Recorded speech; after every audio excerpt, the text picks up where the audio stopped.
The meeting room inside Fort Ridge Military Base was usually a quiet place. It was a room of power, a room of serious decisions, a room where orders were born. But today, the room was loud. Young officers filled every chair, talking, laughing, whispering about their new mission. Most of them were fresh, strong, full of pride. For them, war was a game, a chance to become heroes. The large round table was covered with maps, files, and flags. Bright lights shined above. Some officers polished their medals. Some practiced speeches in front of mirrors. Some joked about how easy the mission would be. Nobody knew that this day would change everything. At exactly 10 a.m., the door opened. 2 guards entered, their boots striking the floor, and then a very old man walked behind them. The room fell silent for a moment. Then whispers began. Who is that old man? Is he lost? Did somebody's grandfather walk inside? The old man was thin and tired-looking. His white hair was messy. His shirt was plain and simple, not military, not formal. His hands trembled slightly as he walked. But his eyes, they were different, calm, sharp, like someone who had seen too much of life. He walked slowly, step by step, toward the table. The officers stared. Then one of them laughed. "Hey, old man," a young lieutenant shouted. "This is a military briefing, not a retirement home." The room filled with laughter. Some tried to hide their smiles. Some enjoyed the joke openly. The old man did not react. His face stayed calm, almost cold. He kept walking. A senior officer, Colonel Reeves, stood up. He was a strict man with medals across his chest and a voice like steel. "Stop," he ordered. His voice cut through the room. "Old man, who are you? And why are you here?" The old man finally spoke. His voice was quiet but steady. "I am here for the mission briefing," he said. More laughter exploded. "This is not possible," a young captain said. "Sir, he must be confused. Maybe he came to ask for medical help." The old man looked at him, not with anger, but with something deeper. Disappointment. Colonel Reeves stepped closer. "You must leave," he said firmly. "Only soldiers are allowed here." The old man replied, "I was a soldier." Another wave of laughter rolled across the room. Was? When, during World War II?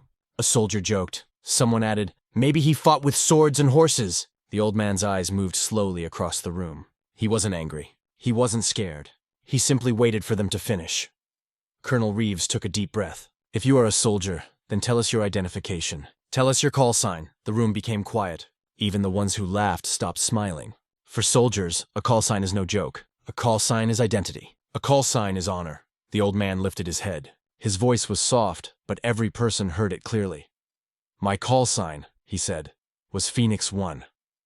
The air froze. Every officer stopped breathing for a second. Eyes widened. Hands dropped. The room changed from noisy to silent, from confident to afraid. Nobody laughed now. One of the officers whispered, "Did he just say, Phoenix 1? Another officer's hand started shaking. Phoenix 1. It was a name spoken only in stories. Stories of impossible missions. Stories of a soldier who never failed. Stories of a ghost who appeared when no one else could save a team. No one had ever seen Phoenix 1. Many believed he didn't exist at all. Just a legend. A legend. Standing right in front of them. The young lieutenant who had made fun of him now felt his heart beat faster. His face turned white. He stepped back, unable to speak. Colonel Reeves froze. He had heard the stories, too. Everyone had. He swallowed hard and asked quietly, "State your rank." The old man did not answer with words. Instead, he slowly reached into his pocket and pulled out a small metal dog tag. It was old, scratched, but clear. The name stamped on it, Phoenix 1. The colonel stared at it. His face changed. His eyes filled with respect and fear. He stood up straight and saluted. The officers gasped. The colonel, a proud, strict leader, was saluting an old man in a simple shirt. One by one, the others stood. Some stood slowly, unsure. Some stood quickly, scared of disrespecting a legend. Soon, the entire room was on their feet, hands raised, faces serious. The old man did not smile. He simply nodded. The lieutenant who mocked him earlier felt a tear forming. He wanted to apologize, but had no words. The colonel spoke again, but this time his voice was gentle. "Sir, we did not know. We are honored." The old man sat down slowly at the table, his back straight, his eyes calm. "You do not need to honor me," he said quietly. "Honor the mission." A cold shiver ran across the room. The colonel looked at him. "Sir, we thought you died many years ago." "I almost did," the old man said. "Many times." Everyone leaned closer. Now the men who were laughing were silent like stone. They wanted to hear every word. The old man looked at the mission map on the table. His fingers shook as they touched it, but his eyes were sharp. "You cannot win this mission with young blood alone," he said. "This enemy, I know him," the colonel whispered. "How?" The old man closed his eyes for a moment. When he opened them, they were filled with memories, pain, and something darker. "Because," he said slowly, "I trained him." The officers' hearts dropped. Shock spread again. Someone grabbed the table to stay steady. The room was no longer confident. It was scared. The old man continued, "I came here because the world is not finished with me. Not yet." Colonel Reeves walked around the table and stood beside him. "Phoenix 1, he said softly. "We need your help." The old man looked up, and for the first time, there was a small smile on his face.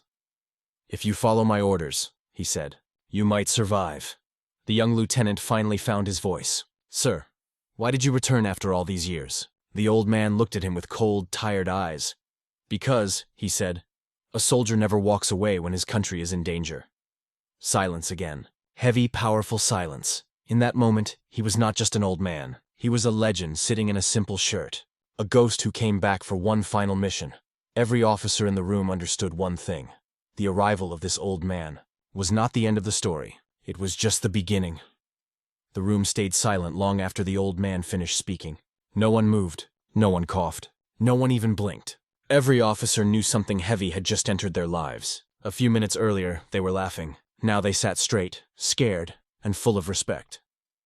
Colonel Reeves slowly walked to the head of the table. His boots sounded louder than usual. He cleared his throat and looked at everyone. "Gentlemen," he said, "cancel all jokes. Cancel all doubts. This is not an ordinary day. The man sitting with us is Phoenix 1. Every officer turned their attention toward the old man. He sat quietly, his hands resting on the table, eyes fixed on the mission map. His face was calm, but there was weight behind that calmness. The weight of someone who had survived things others could not imagine. The colonel continued. "Phoenix 1 completed missions that no soldier could. He disappeared from military records. Many believed he died, but he is here. And if he is here, that means trouble is bigger than we understand." A young officer, barely 22, raised his hand. His voice shook. "Sir, if he is really Phoenix 1, then why is he alone? Why did he come without a unit?" The old man answered before the colonel could speak. "Because I am the last one left." His words felt like a punch to the chest. The officers looked at each other. Some swallowed hard. Some lowered their eyes. They knew what that meant. His unit, his brothers, must have died. The colonel took a deep breath. "Sir, we need to understand everything. Please tell us about the enemy." The old man nodded slowly.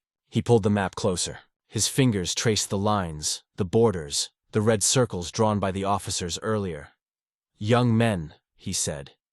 "You think the enemy is simple. You think he is just another rebel leader. But you are wrong."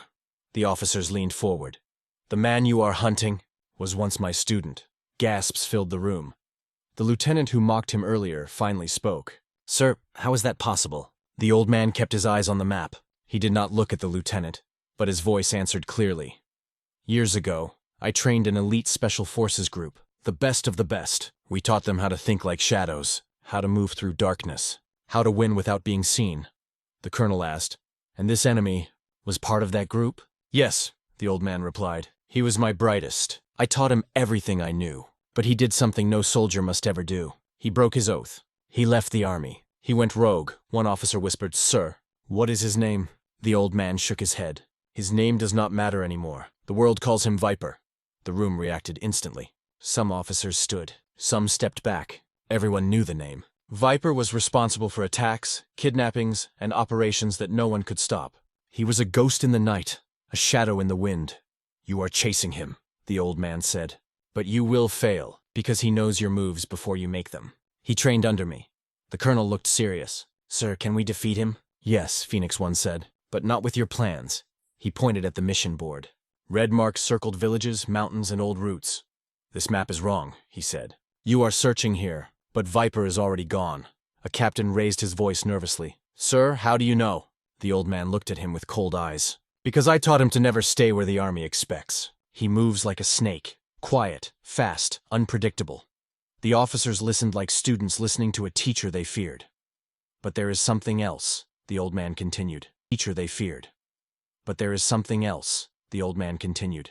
"Viper is not alone. He has a team. Soldiers I once trained. Soldiers who vanished years ago. The room felt smaller now. Danger felt closer. One officer whispered, "So the enemy knows our weapons, our skills, our plans?" "Yes," Phoenix One replied, "and he will use them against you." A quiet panic spread. Some officers looked at the doors, as if expecting Viper to walk in at that moment. The colonel lifted his chin. "Sir, if Viper is your greatest student, then you are still his master. Can you stop him?" The old man leaned back, his breathing slow and heavy. "I can try." The officers waited. They wanted more. They needed more. But the old man stayed quiet for a moment, thinking. Finally, he spoke again. "Before Viper left the army, he told me something. He said, 'One day I will return, and the world will remember my name.'" The colonel whispered, "Is this that day?" "Yes." The old man stood. His legs trembled, but his spirit did not. "You all want to catch him. You want to bring him to justice. But you do not understand the truth." "What truth?" asked the lieutenant. The old man looked directly into his eyes. "You are not hunting Viper. Viper is hunting you." A chill moved across the room. Officers shifted in their seats. Some checked the windows. Some reached for their weapons. The old man continued speaking calmly.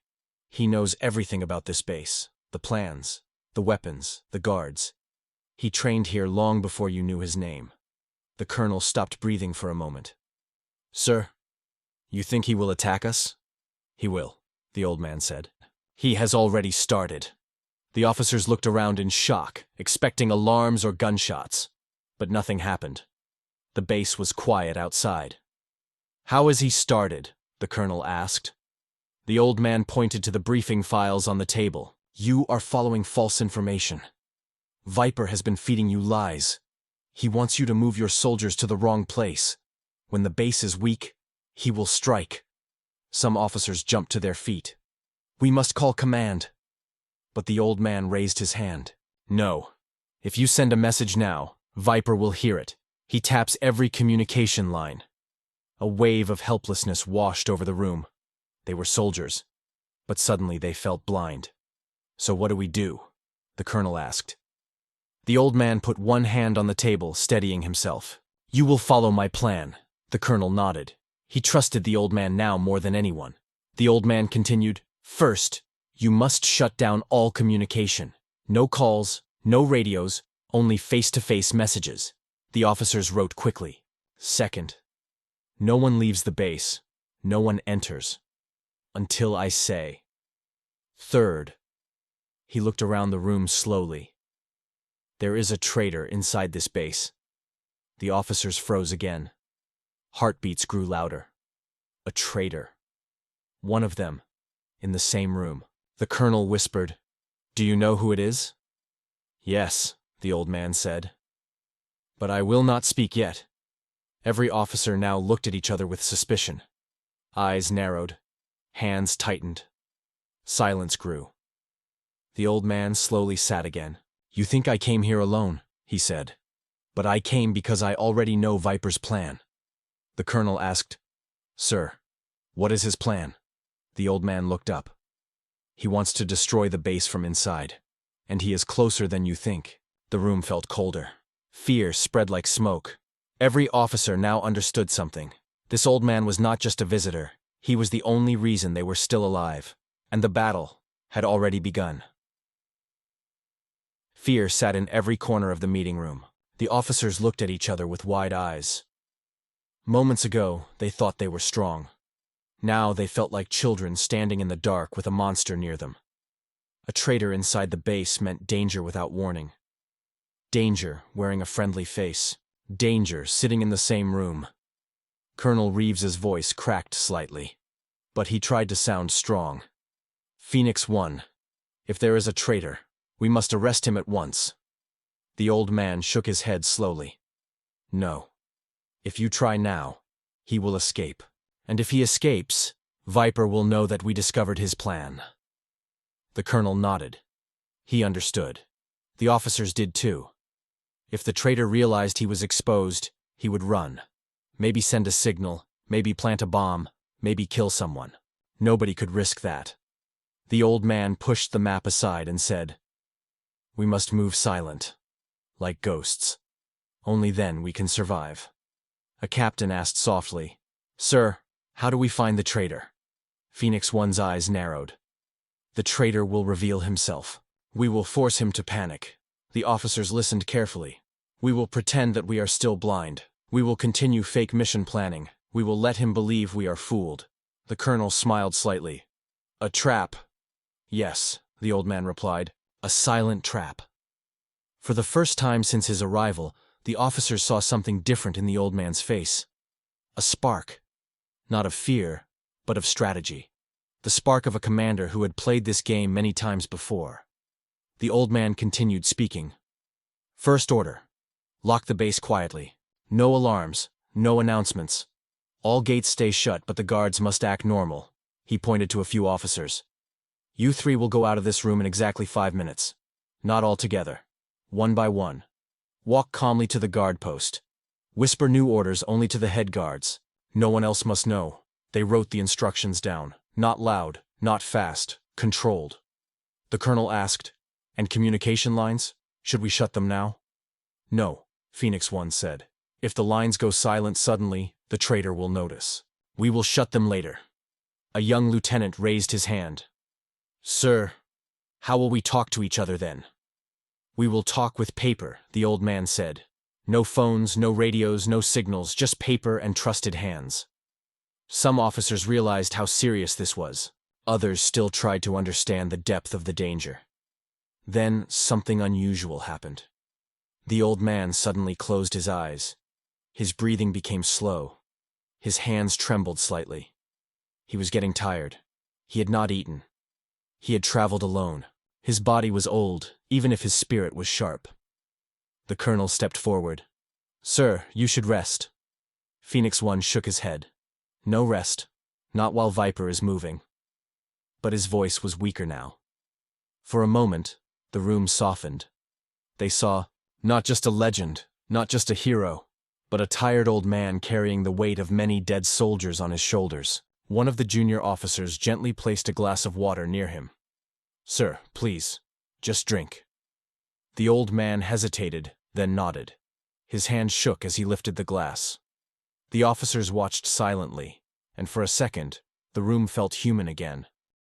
After he drank, he set the glass down, straightened his back, and the fire returned to his eyes. "Enough," he said.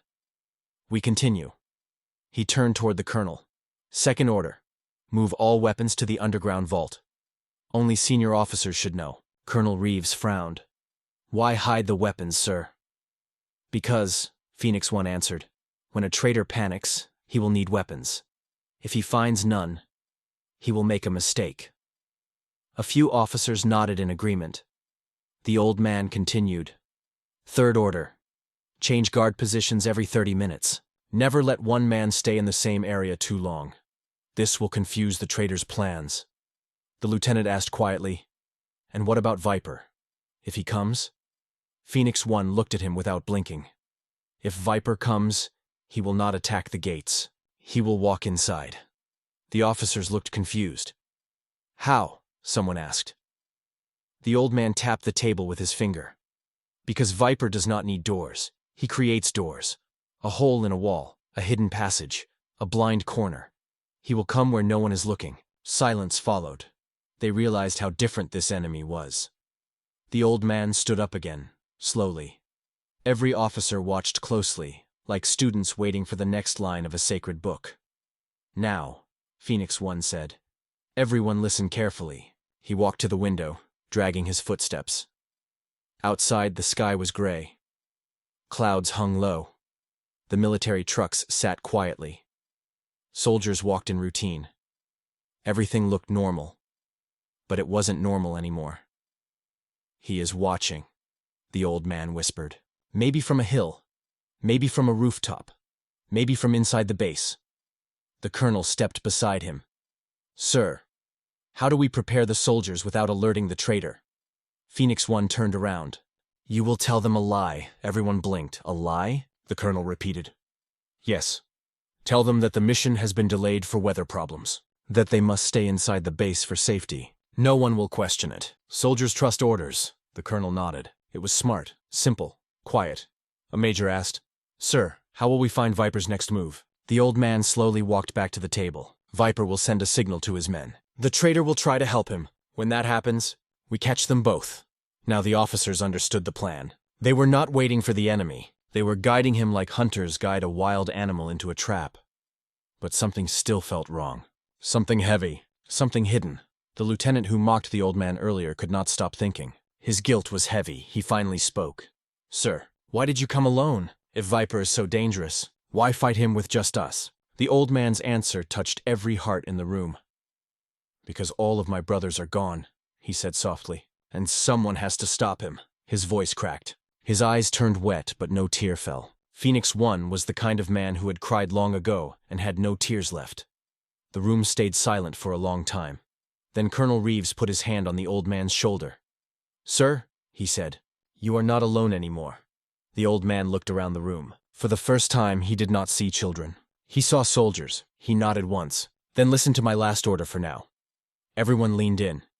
"Do not trust anyone. Not your friend, not your roommate, not even the man you trained with, until Viper is caught. Every shadow is dangerous." Thunder rumbled outside. The lights flickered. The air felt heavier. The old man took the mission files and tore one paper slowly. The officers watched in confusion. "Why are you tearing the file?" someone asked. Phoenix One answered without looking up.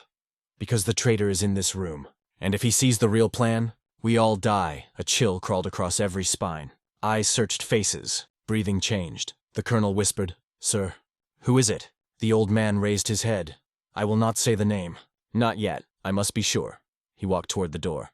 "I will return with proof." The colonel asked, "Where are you going?" The old man looked back with a cold smile. "To meet the enemy."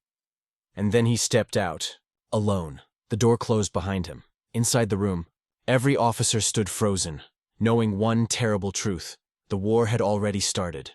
The old man stepped outside the meeting room and walked down the long hallway. His footsteps were soft, but every sound felt loud in the silent base. The sky outside had turned darker, and the wind pushed dust across the ground. Something in the air felt wrong, like a storm was coming, not from the sky, but from war. Inside the meeting room, the officers waited. No one spoke. No one moved. The old man's words kept echoing in their minds. "The traitor is in this room." It was hard to think normally after hearing that. Every officer felt eyes watching him. Every man wondered if the person sitting next to him was friend or enemy. Colonel Reeves broke the silence. "Everyone stay calm. We follow Phoenix One's orders." He pointed to two officers. "You and you, go to the armory, quietly. Remove all ammunition and lock it underground." They left the room silently, like shadows. Outside, the old man walked toward the far side of the base where the training grounds were. There were old buildings, broken walls, blind corners, perfect places for someone to hide. He paused near an abandoned truck, closed his eyes, and listened. The wind? The flag moving? No. Footsteps. He opened his eyes slowly. "I know you are watching," he whispered. "Come out." But no one came. The old man did not move. He stood still the way hunters do when waiting for prey. After a moment, he knelt down and picked up something from the ground. A small piece of black wire, almost invisible unless someone looked closely. A detonation wire. His heartbeat slowed. Viper's men were already inside. He slipped the wire into his pocket and started walking again. Back in the meeting room, the young lieutenant who once mocked him kept staring at the door. He felt nervous but also ashamed. His voice finally broke the silence. "Do you really think Viper will attack today?" The colonel nodded. "Yes. Phoenix One has never been wrong." The lieutenant swallowed hard and looked at the other officers. None of them looked confident anymore. Suddenly, boom! The walls shook. The lights flickered. Papers flew off the table. The colonel shouted, "What was that?" A soldier rushed in. "Sir, explosion in the East Storage Building." The officers stood up at once. Fear hit the room like fire. "Was it an accident?" one officer asked. The soldier shook his head. "No, sir. Someone planted it." The colonel's face turned cold. "It has begun." Outside, Phoenix One did not run toward the explosion. He looked in the opposite direction. Viper was testing them, distracting them. A small explosion to create panic. Classic tactic. Predictable, but dangerous. The old man moved toward the communication building. If Viper wanted chaos, he would cut communication next. As he reached the door, he saw a shadow inside. A young soldier, working fast, trying to shut down the radio system. The old man's voice was calm. "Step away from the panel." The soldier turned. His face changed from surprise to fear. "Sir, I was just—" "Do not lie," the old man said. "You are not a soldier. You are a messenger." The soldier pulled a small gun from his belt. For a moment, time stopped. Then, bang! A gunshot echoed across the base. Inside the meeting room, everyone heard it. The colonel grabbed his weapon. "Everyone move, now!" They ran out of the room, weapons ready, hearts racing. Outside, Phoenix 1 stood over the unconscious messenger. The old man's breathing was heavy. His hands shook, but his eyes were sharp. He looked at the broken radio wires. The enemy had made their first move. Phoenix 1 whispered, "Viper, you are coming." "I know." The soldiers reached him, shocked at what they saw. "Sir, are you injured?" "No," he replied. "But the war has begun, and the traitor is still inside." He pointed toward the main base building. "Lock every door. Trust no one. The real attack comes next." Lightning cracked across the sky and thunder rolled over the base. The first strike was only a warning. The real battle was about to begin. The end battle was about to begin. The end